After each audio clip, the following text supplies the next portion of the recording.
Welcome, I'm Avatar Slang, breaking out fiction, fandom, and nerd culture where it connects us, politics, society, and everything in between. Before we get into it, make sure you're subscribed on YouTube or following on Spotify so you don't miss an episode.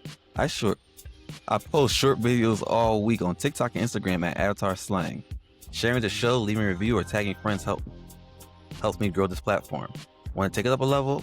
Support at buymeacoffee.com/avatarslang. Links in the description. So I'm going to stand up and do a fit check real quick. Real quick. Y'all see, got my favorite X-Men. And this is all coincidence. I didn't wear this shirt to the actual interview, but because I couldn't find it, I'll be honest. But I've had this shirt for about a year now. Got it from PacSun. It got sent to me through a promo. But basically, yeah, you know what? I like that as baggy too. I think baggy's back in. But yeah, let me get back to the point. I'm wearing this because I have a special guest today, Murewa Ayodele. He's the writer of Storm. He's wrote other things like I Am Iron Man. He has his own independent books out. The independent books is actually what got him the job with Marvel. So we're going to deep dive into that in a couple of minutes. I felt so blessed to talk to someone who is of a similar culture. We're both West African. I'm not going to ruin his origin story. Y'all going to hear in a little bit, but it's actually way different than my origin story because I didn't do my research, as you will see in this episode. But I was very excited to talk to somebody who he's brilliant. Like, tune in. Like, please tune in. Like, this is one of my best episodes.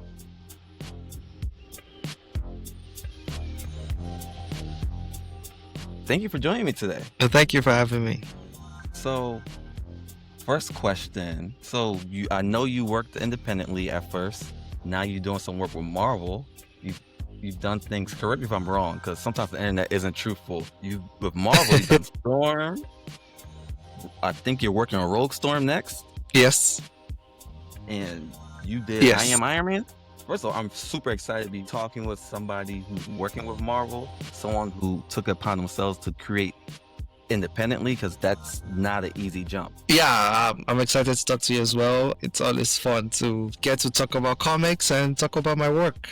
And it's kind of, the experiences can be similar, working independently and in Marvel, but usually it can be very different, the structure, but it's mostly the same because most of the work still entails you sitting down at the desk and trying to come up with new stories. So, quick question, are you still in Nigeria? Yeah, I'm still in Nigeria. I didn't realize that, and I knew you were born in Nigeria, but I didn't connect the dots. Yeah, I'm still in Nigeria. I've never even been to the US. Say again what did you say about the US? I've never even been to the US. Okay, so that's interesting. So did Marvel reach out to you just based off of your independent work? I reached out to them. I sent some of my independent work. I sent Newman at first. They told me my work was on file, but nothing concrete yet. And then I worked on a webcomic called My Grandfather Was a God.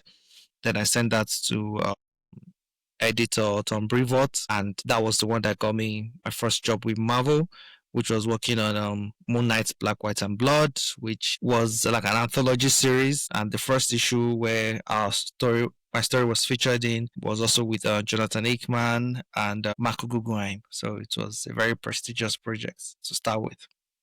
Well, that's really cool. So I want to start, before we get there, that's my fault. I got so sidetracked with me being shocked about you living in Nigeria that I need to go back. So how did you get into writing? I've always loved stories. Grew up, my dad always told a lot of stories, especially stories that his grandmother told him, fictional Yoruba stories, especially the stories about the tortoise, Ijakpa. There's so many stories about the tortoise, some recent, some old, some classics, some have songs in them and everything. So we grew up, hearing all those stories. He tell us all those stories. So I was always very interested. And then, gradually I got introduced to like the classic Disney animations, like Sleeping Beauty and Yes. Snow White, and the likes. So I fell in love with animation very strongly. Um, there were Nigerian movies and everything, but I gravitated more towards animation. So I always loved animation. So I was always like, yeah, I want to be interested in. I want to be involved. I want to work in something like this. So that's always been something I've always told my parents. So uh, I think later came like cartoons like Hercules, and I became more and more interested in cartoons. Then I think my parents got more comfortable and Yes. we could afford, DSTV, which is like a cable, this thing, and we could now watch Cartoon Network. So, and that was like, that was a game changer. It was from there I discovered superheroes more strongly, and, fell in love with, another form of cartoons, which is serialized, episodic cartoons, Yes. that aren't just movies. So, and, you know, when you fall in love with stories that much, you want to start writing your own. Some you sketch out, you try to draw them, you do some character designs, some you write them out, some you compose them as you tell, the neighbor kids, because it's not particularly popular and common here, at least when I was growing up. So maybe I watched Power Rangers and I loved it, and I want to Okay. tell some kids about Power Rangers, and they have no concept of what I'm saying. They have no idea what I'm saying.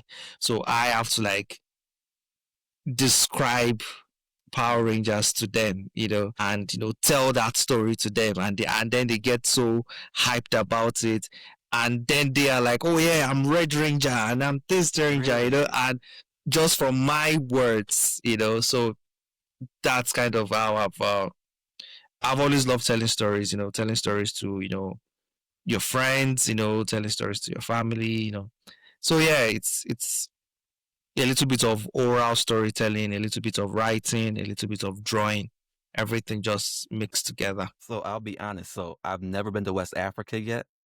Both my parents are Liberian. Mm-hmm. So I do appreciate the Mm-hmm. idea of you telling the oral tradition because that's really strong in West African culture. So I'm glad you brought that into this conversation. And it's nice to hear that was part of your inspiration for you getting into this.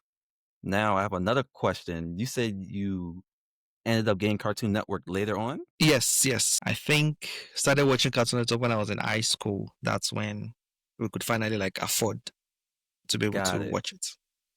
So what were you watching on there back then? If memory serves me right, it's VHS tapes mostly.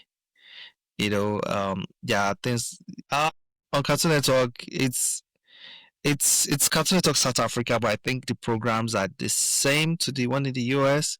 So I think when I started, it's probably a little bit of Dexter's Laboratory, Powerpuff Girls. Uh, then later, Foster's Home for Imaginary Friends came in, and then Generator Rex. Okay. So yeah, and later things like Adventure Time and Steven Universe, come in.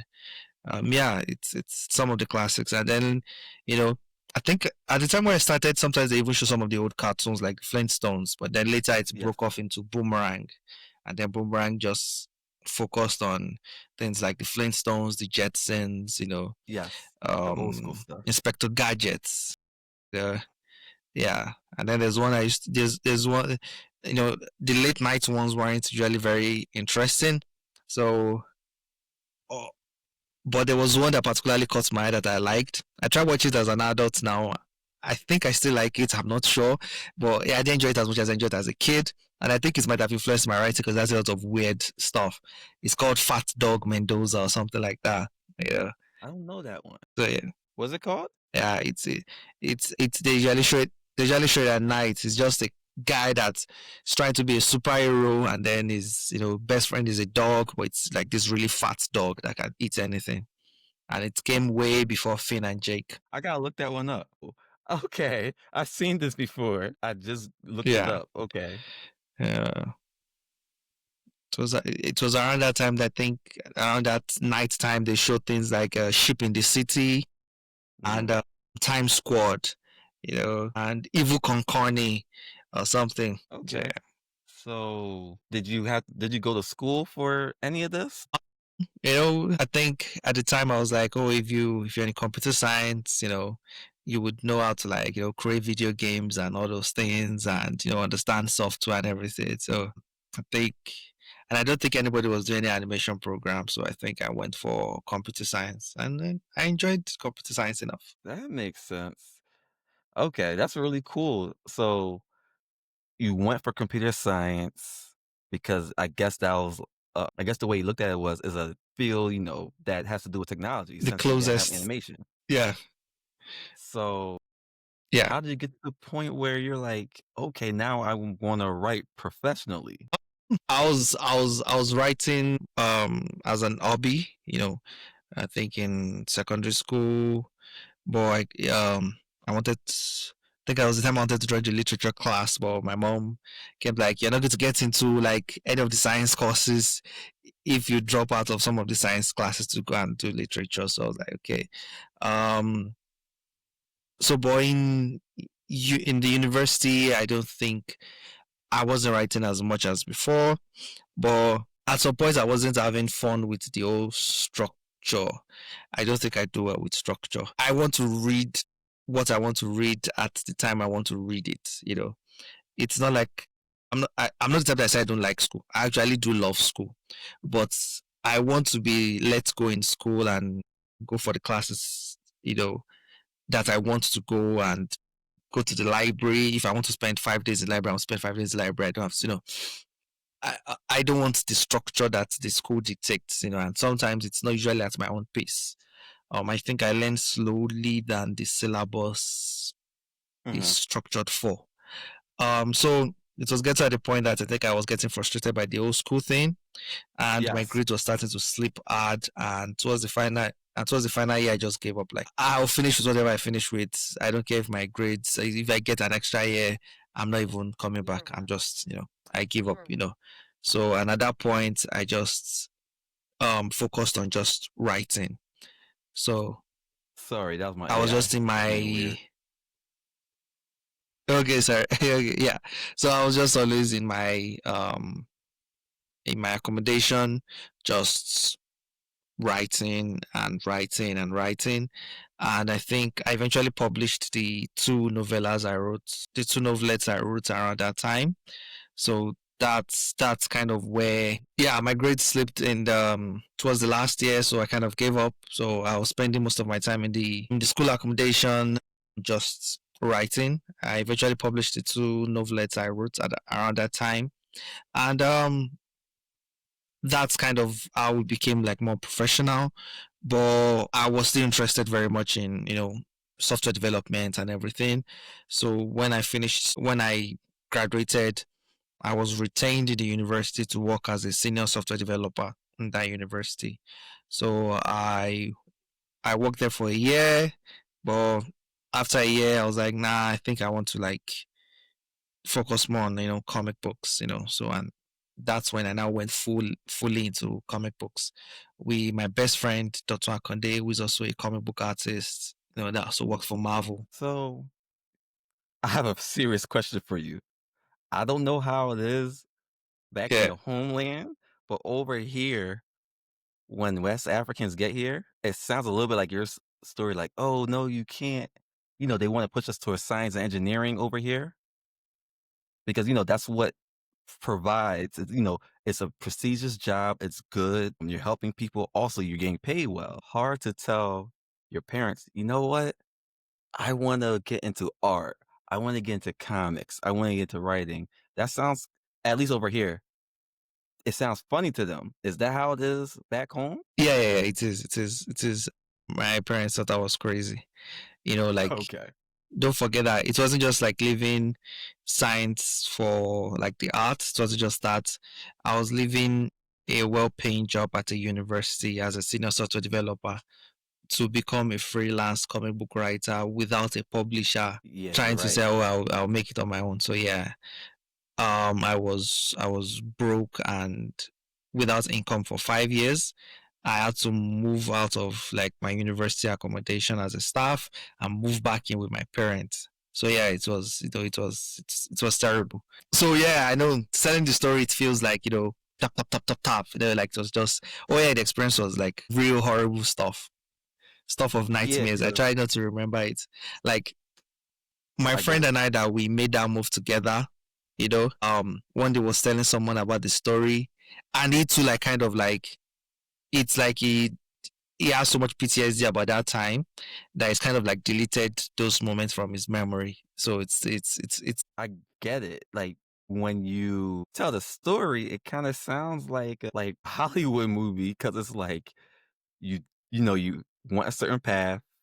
You always had this thing in the back of your mind that you were very interested in, but you went the normal path. You go to school, get a job, but then you decide, I mm-hmm, don't like this. I'm gonna do what I enjoy.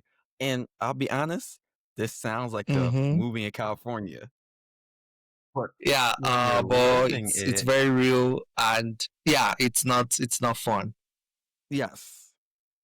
Okay. Thank you for that background. So I will ask you, correct me if I'm wrong, because again, I looked you up online. So what inspired, what was your spark for, you did, New Men, correct? Yes, Did you do Anarchy too? yes. Okay. So what kind of things inspired that? Was that some of the stuff you're already writing, or was that stuff made once you decided to step down from your job? I think some of these comic books, getting access to them might be pretty hard because I think they're only available in Nigeria in physical copy at like very few places. But I think we when I left my work at the university, we started dishing out some comics. Started working on things like mostly sci-fi stuff, fantasy stuff. We're trying to publish different stories like every month. Anarchy, retribution. I think we probably had over like 10 stories, that were touching up here and there, you know, and there was one in particular that we were touching up weekly. There's like this comedy kind of series, so it's always like go, go, go, work, work, work, work, work. So I think that's one of the things that, helped us to um have the discipline, to be able to, like, I can sit down and work for like 12 hours without, too much distractions. It's those times because we were doing it without the money, we were doing it without just dishing out, stuff. And I think it helped us to radically grow and, learn about the craft. So it's after that I think we were getting tired of not getting enough notice and enough eyes on our work. So we're like, okay, let's see if we can start pitching some of our works to publishers in the US. And Okay. one of those books was New Men, and that's our first internationally published work. That's really cool. That's actually mind blowing because I'll be honest, it's hard for people over here. You know, we have the publishers here, but it's hard to get into that world even living here because over here everybody does Yeah, something. So that's actually yeah, amazing to it was hear. hard getting in. I think, yeah, we were going to give up. We're pitching everywhere, everywhere. We're pitching everything everywhere. We're pitching to Adult Swim. We're pitching to every, like, cartoon studios, publishers. We're pitching everywhere, and we're getting rejections after rejections after rejections. And at a point, it's just nothing but heartbreak. Like, yeah, you're not good enough. You're going to fail. Nobody's going to recognize you. Everything. You pitch to the big publishers, you pitch to the middle publishers, you pitch to the small publishers, and they all say no. And then two particular lessons I learned that kind of helped. Number one was Todd McFarlane, the creator The of creator. Spawn.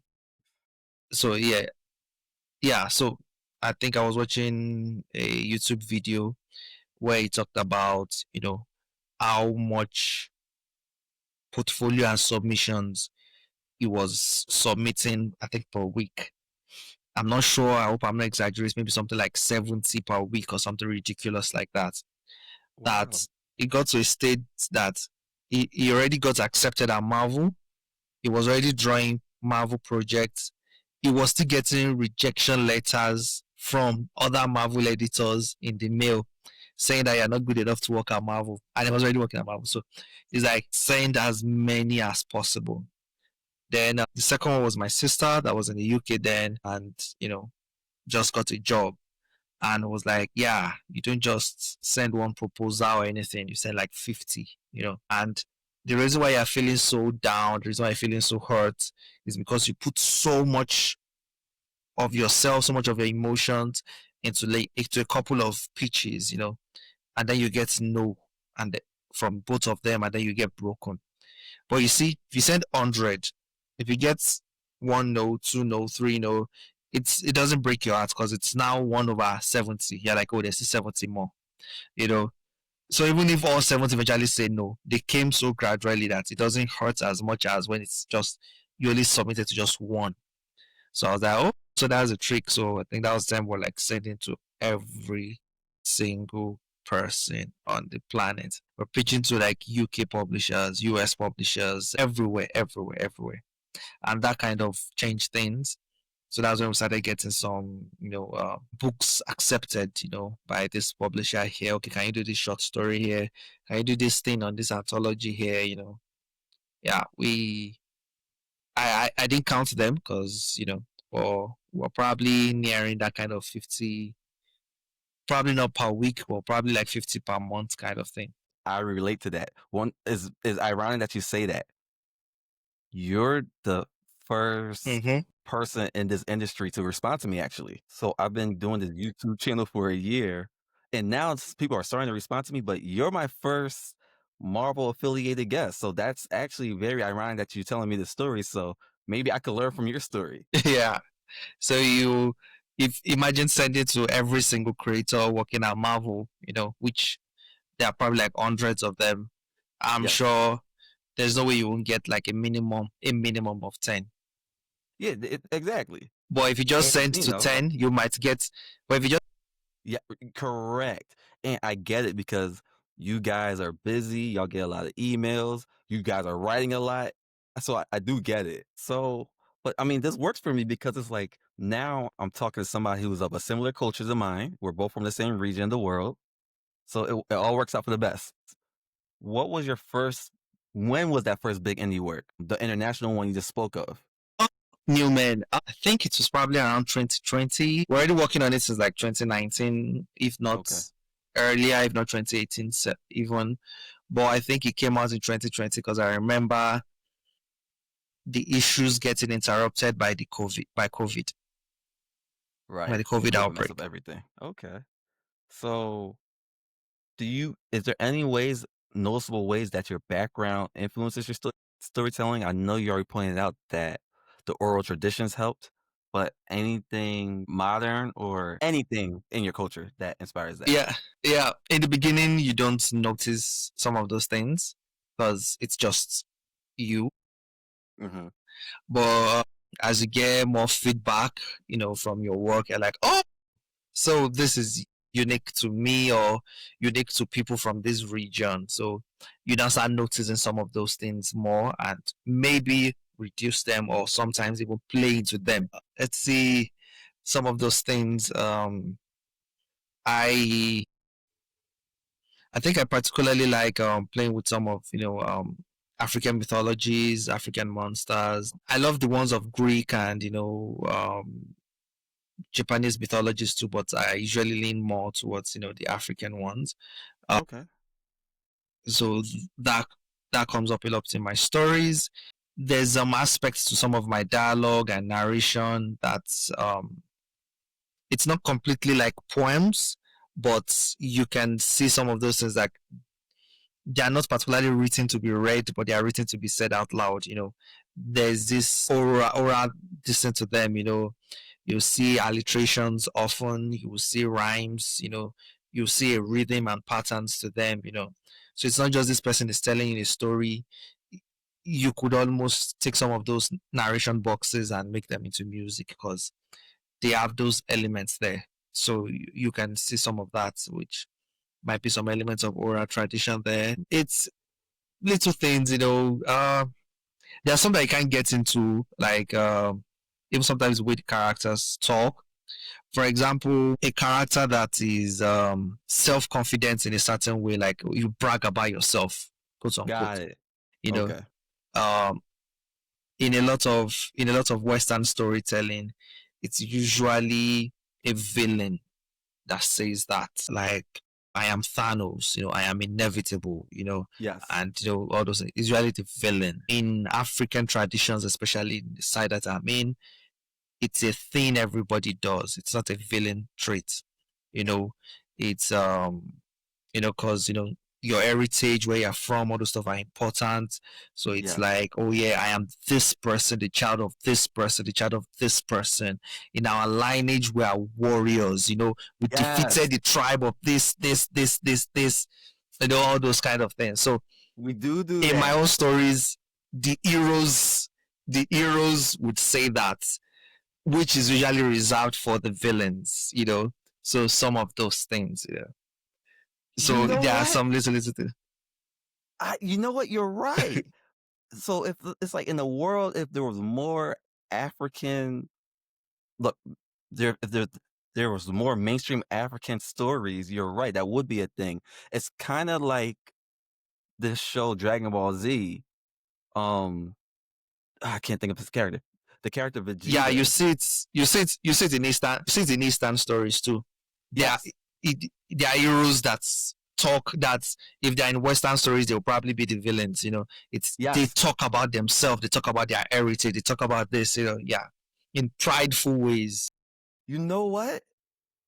When I was reading Storm, I feel like she does that. Yeah, Okay. Okay. Now that makes sense. Now I understand your style. And now I understand your influence. Thank you for that answer. yeah. So it's so some are subtle, some are stronger, some, yeah. So I think, for example, in some of the first issues of Storm, some people are like, oh, why she behaving like a villain. But people that understand some of this, African traditions, they're like, no, she's just very confident and prideful in her heritage. This is not like villainy kind of thing. So it's those kind of things. So yeah, there are different elements here and there that are slightly unique to my background. That kind of stands out. So they're the big ones, even in the way I structure my stories too. You know, some of the story structures, the way the stories move, it's different. So yeah, it's some are probably unique to me, some are unique to. So yeah, it's very, sometimes I discover them myself.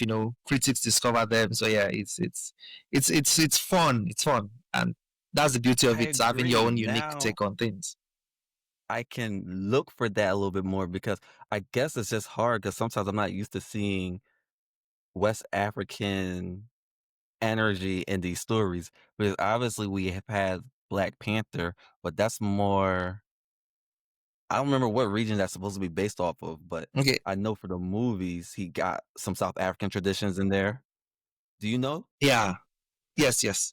Let me give you another example. In the Storm series, if you're caught up, Yeah, I'm caught up. and even as you continue to read, you will notice, even just in the background, even in just some pages, there is usually like an animal here and there involved. Animals are more present. Okay. Usually in Western stories, when animals are involved, they're usually like pets. And if it's not pets, the stories are almost devoid of animals totally. And that might just be a result of living in large cities.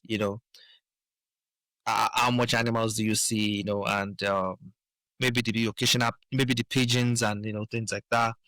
But Yes. here the animals are so part of life, even that they are even annoying. I walk out my gates now. There's somebody else's goats might actually like stumble into your feet.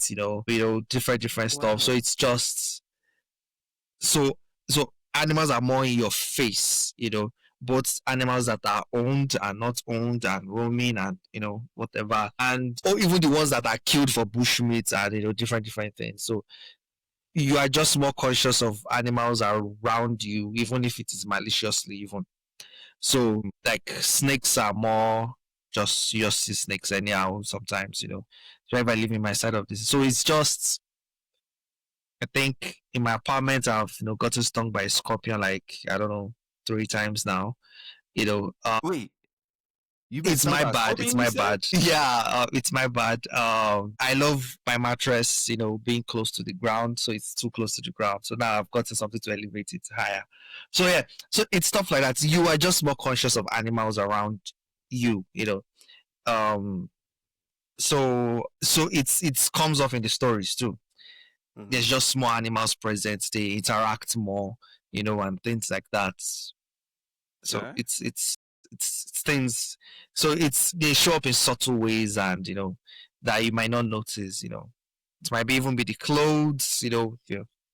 Different things. Okay. So first of all, the scorpion Okay, thing threw me off. let let me have yeah. Let me give you another example too. Let me give you an example. There's a book called the Hellfire Gala. This one is not African thing. It might be a subculture too. There's this book called the X-Men Hellfire Gala. I know what you're talking about. I do know it. Yeah, so it's about and for people viewing that I don't know, it's basically an event, a series of events happening the same day all over the world for mutants to mourn a terrible thing that happened to them a year ago. You know, and Is this after the a lot of Krakoa thing? creators wrote stories about the Krakoa thing, the fall of Krakoa. So yeah, a lot of creators wrote very moving stories and everything. But I suddenly discovered I was the only one that wrote the fact that there were caterers that catered food. And I realized that, oh yeah, um, like you can't do like any events, even if it's morning or anything, that there won't be like proper food for you to eat. Like what's the point of an event without like proper food? So Yes. yeah, so I know that I think I was the only one that like puts food elements there. Other creators put like, oh yeah, this fashion, other stuff, but there was no food present. But what's a Yoruba, what's a black event, all the stuff without like food being, plentiful. Like a an event is not successful if everybody doesn't live with a full belly. Right. I agree. Even if it's a mournful one or an happy one. So yeah, so it's those elements. Okay. So it seems like you're really you focus on the characters. That's a big part of writing. But it seems like you focus on the setting, even the details, and your culture helps you do that. Yes, Okay. as a writer, yes, I think the setting is always important. To me, I think there are many building blocks that makes a story work, but there are very three major ones, and that's the plot, the characters, and the world. All three have to be very very strong to make your story sing.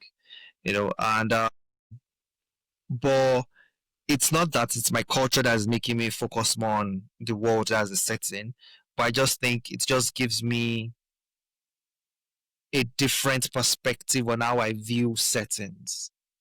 Okay. Okay. I got you.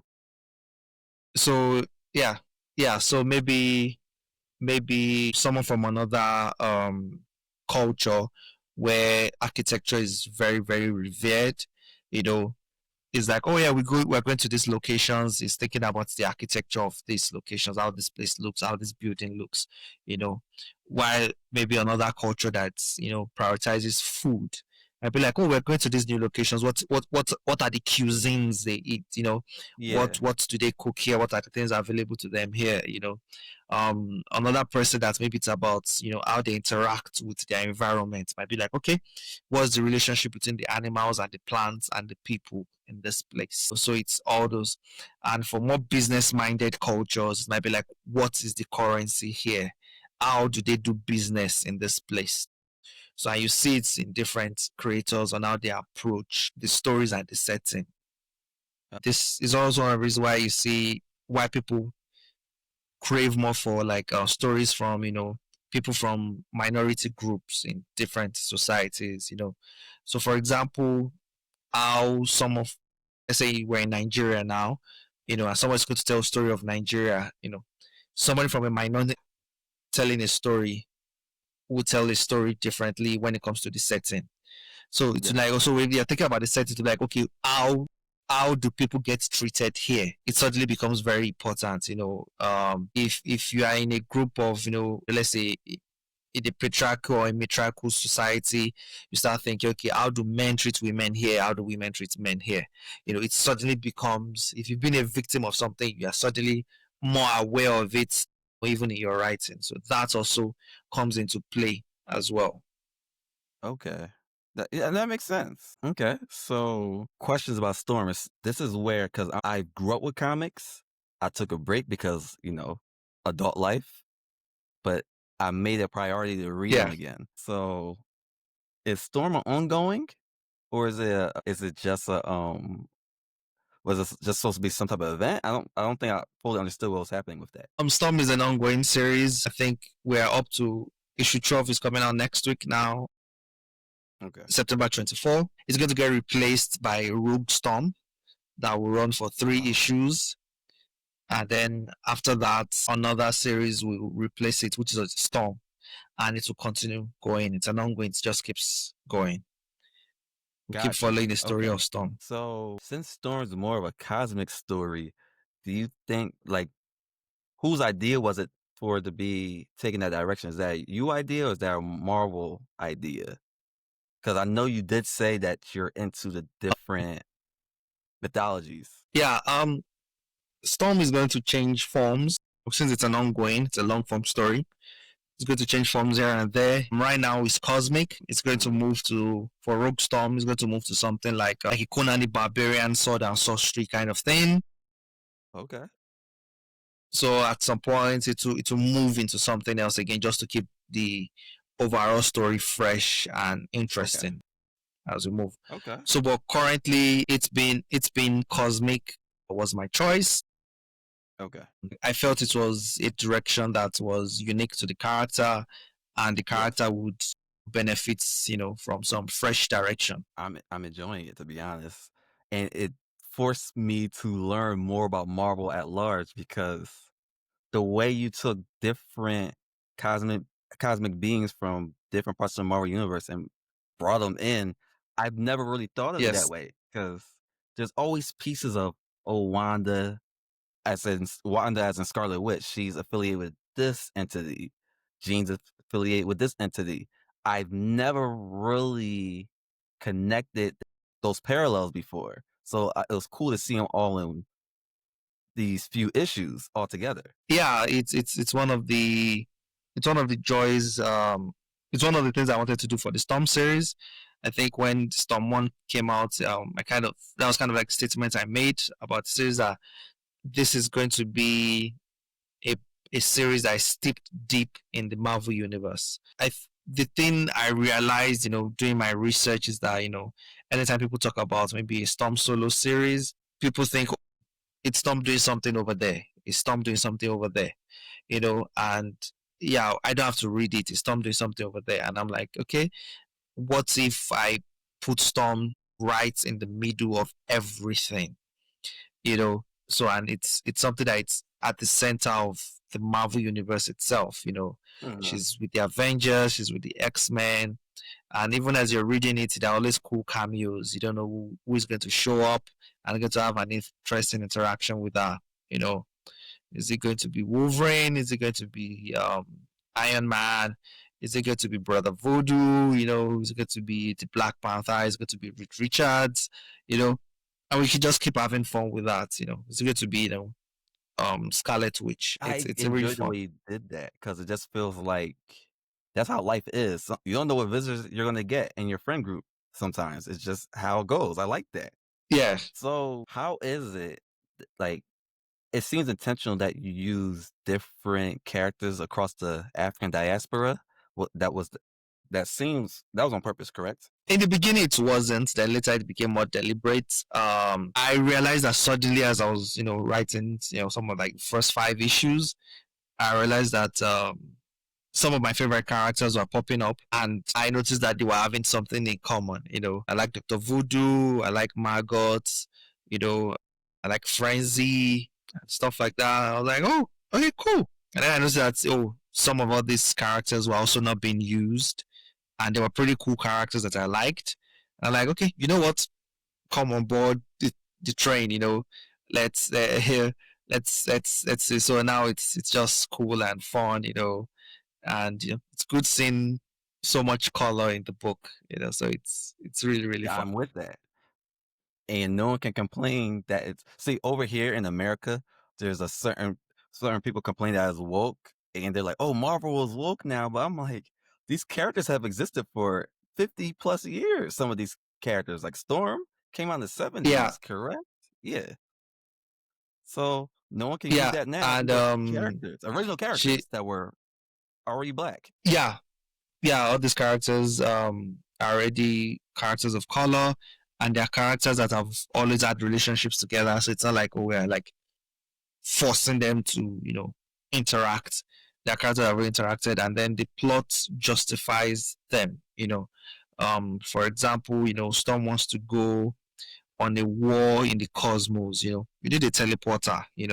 And who's that teleporter that can actually go between dimensions and all those stuff? And it's you're going to call someone like Gateway. You're going to call someone like Manifold. Mhm. You need a heavy hitter.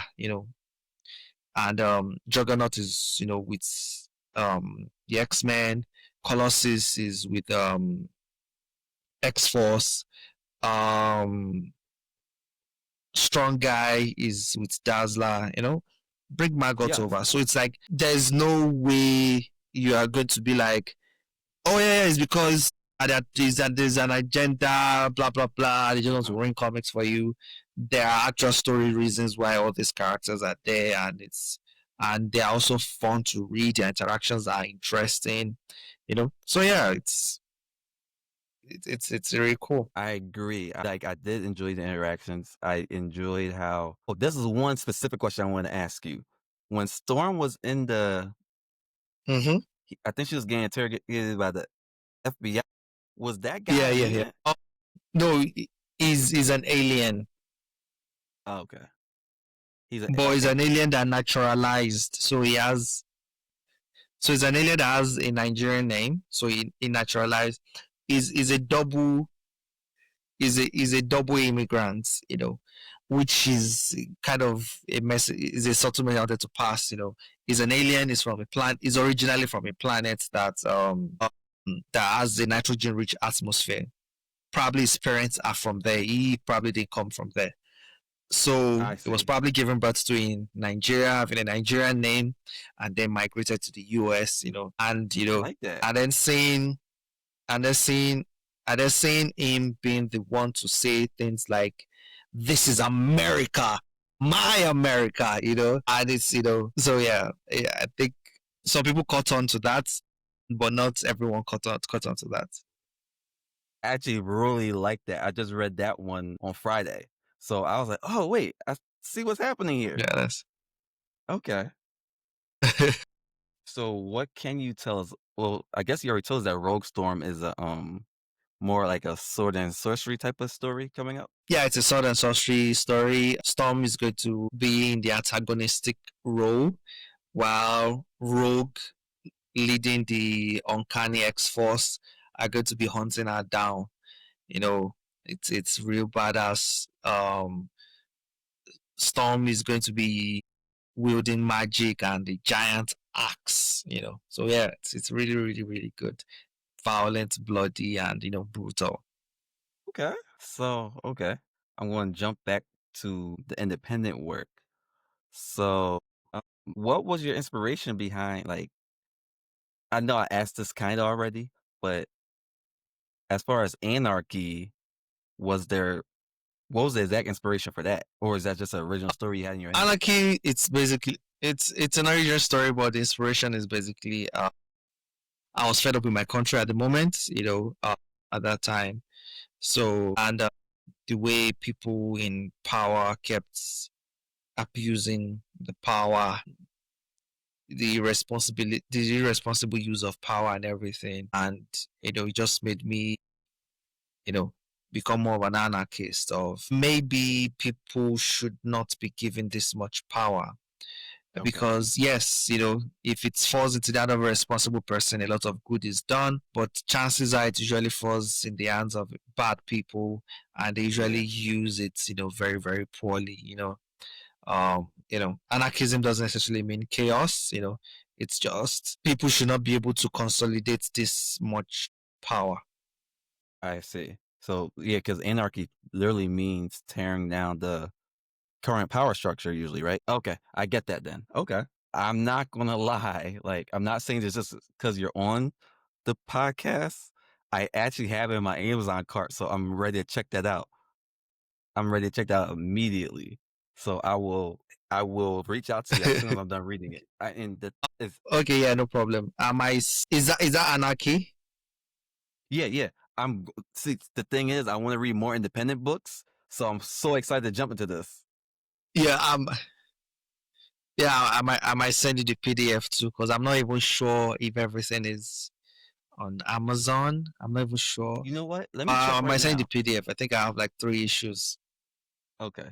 I might be confusing it with something else because I have something of yours in my cart. Yeah, because And I think it's on Goodreads. I'm not sure if it's still on Amazon, but yeah, I might push it to you in PDF.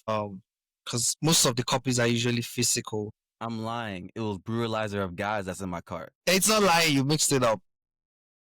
There we go. You see, I like how you said that because my mom. See, that's how I know you're West African. Cause my mom, if I used to go to my mom and be like, "Oh, my sister's lying," and she takes the word lie so seriously. She's like, "Don't call your sister a liar. She's just telling stories. She's little." Yeah, yeah, words have meaning, and They do have meaning. lying I has will an take that intention in. of deceit. Right, Yeah, and right. lying doesn't mean you said something. To me, lying doesn't mean you said something false. Lying means you said something false with the intention of deceit. I, I So if there's no, so if, so if there's no, yeah, so if there's no intention of deceit, then it's just, oh, I was wrong, rather than right. I lied. You're correct. I'll take it. Okay, so you told. Did you just write something recently? I think I heard that you did, but I don't remember. Maybe you told me that before. You said something about book release. Am I crazy? Sorry, my network just came back. You said? No, I said um a couple weeks ago when I first reached out to you. You said something about you were on you had to do something with book release. But yeah, like every issue that comes out has its own fanfare and everything that you have to do. For example, I have a monthly podcast where I do like a behind the scene talk of every issue that comes out. Shoot. When a new issue comes out, some people are online, they have questions, they have different things, you want to interact, and so yeah, I get it. and I that see. kind of interrupts your already busy, and that kind of interrupts your already busy schedule too. So you just added Yeah, something I on get top. it. So yeah, I see. yeah. I And see. sometimes I you're just understand what you nervous mean. about it. Sometimes you're reading reviews, and different things. No, I Yeah. get it. It makes sense. Okay. And if it's and if it's and if it's a new number one, or it's the start of an arc, like Thunder War, for example, Yes. which is issue 10. It's still Storm, and it's Uh-huh. not issue 1, it's issue 10, but it's the start of a Yes. major arc. So I have to do podcasts, do interviews here and there, write different. So it's at that point you're not even writing anymore. It's everything you're doing is trying to promote the book. That makes sense. Okay.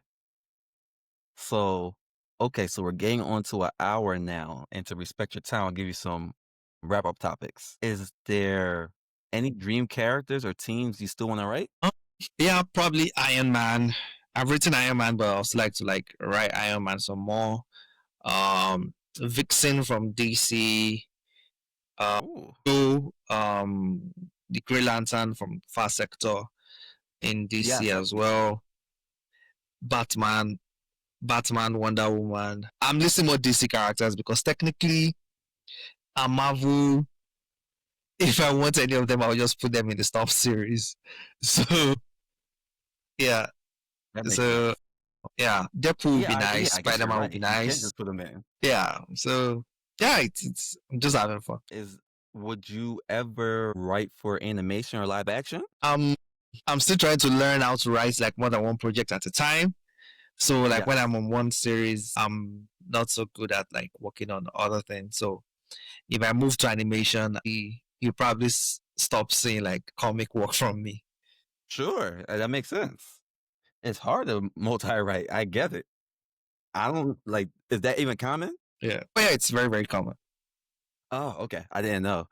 I didn't know because I write myself. Like, obviously, I don't have anything Hey, published, but that's why talking to you is such a pleasure because some of my stuff is um diaspora inspired, but I can't.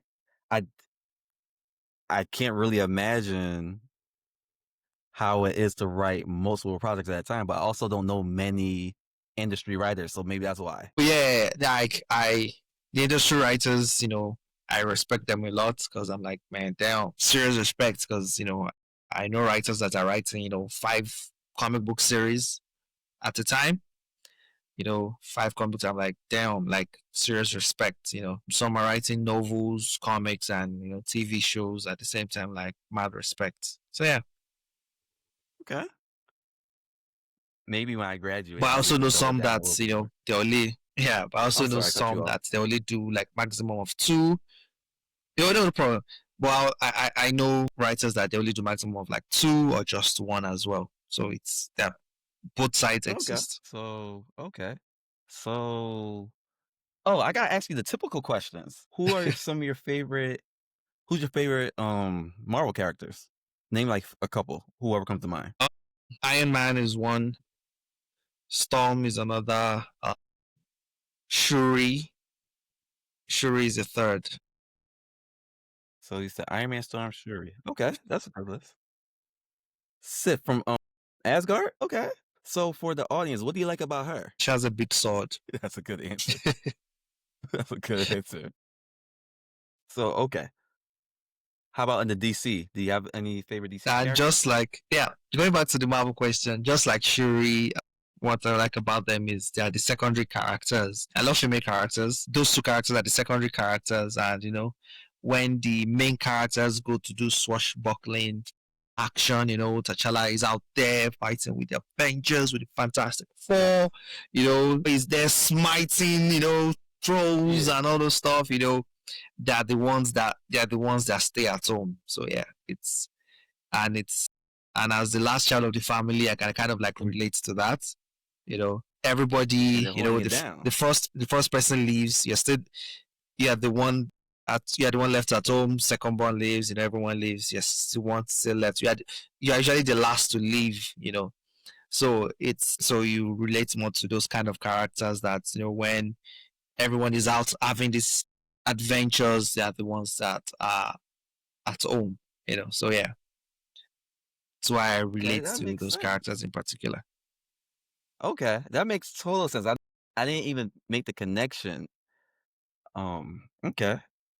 See, when you said Yeah, Shuri, I people don't first people thought don't of usually the do. tech background. I don't really. That was the thing. I think when there was time I mentioned it online, they were like, "Oh yeah, lies," like, who likes Shuri? Like everybody likes T'Challa. Like it's It's funny because I like people her, like but what they likes for different reasons. Yeah, people like right. what they like for different reasons. Some people think it's like, oh yeah, it's because of the MCU that a lot of people are now starting to like her or something like that. It's like who like what they like. It's just there. So For DC, my DC love is more typical Batman, you know. So Batman. If I'm going to cheat, I'll just say okay. Before I go there, yeah, Wonder Woman. Wonder Woman is I number love Wonder two, Woman. and yeah, and then I'll cheat and I will say the entire Green Lantern Corps as number three. Fair enough. Okay. So, all And if right. there's a four, maybe Superman. Okay. So yeah, the classics. Do you keep up with Mm. the what's your favorite? You keep up with the MCU, correct? A little kind of, yes. Okay. What MCU movie do you like the most? I always like the big bombastic stuff. So Endgame. Endgame. That's a great one. My favorite movies theater experience was Endgame, but I always catch myself rewatching Captain America: Winter Soldier. That's a good one. Yeah, That's a very good like one. the way anarchy, like the way your worldview inspired anarchy. Captain America was the inverse for me. Inspired my worldview helped me understand the argument within that movie because obviously I'm in the United States and we have a lot of issues with weapons, surveillance. So I could get into that's going to be a long answer, but those kind of themes were a big deal in That 2014 makes and still a sense. big deal now. Makes a Okay. lot of sense. It's a So good movie too. it's a really good movie. And I think that it was a big deal here. I didn't, because I'm young, I'm only born in 91. The, do you remember the bad guy who, he was friends with Nick Fury and he was part of Hydra? The one, Is it Zemo? not Zemo. I don't remember his name. It was a scene. It was the one scene. I think Black Widow tore her mask off, and it was like a. I'm gonna have to send it to you via. But basically, the guy who was in that he just passed away, and I'm just learning that in American culture, he was considered one of the biggest actors of all time.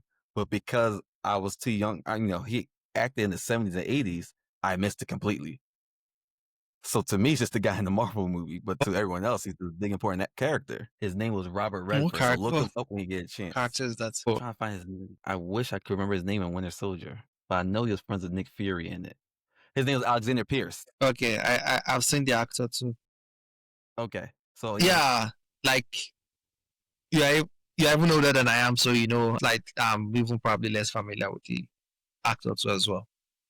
yeah, sure. I mean, yeah, because you're about the same age as me, right? Yeah, 94. Okay, 94. Okay, yeah, that's close.